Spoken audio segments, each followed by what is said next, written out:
Welcome to Research Rocks. In this video we will see how to share my Mac screen to smart television. You can do same process of any smart television. How to do it, we will see digital demonstration. So now I want to share my Mac screen to here and play something.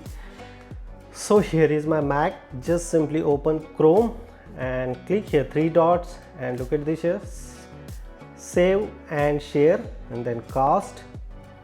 And then here my television name is automatically display here, Sony. If I click here, so my Mac screen are displaying here. Currently I am accessing YouTube, so YouTube are displaying here. Even if I want tap single tab or cast entire screen, so I go with entire screen. If I search something in my YouTube channel and I want play this particular video, so look at this, I want play this video. If I tap here on my laptop, the video is playing here automatically.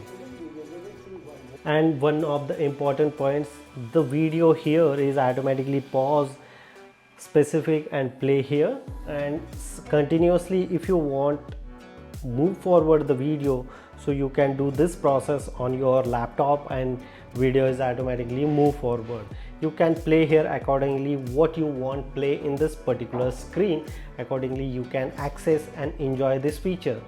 This is a simple tips and tricks. Hope you like this video. If you really like this video, so please hit the bell icon, share this video and subscribe our YouTube channel Research Rocks. Till then, Jai Hind, Vande Mataram.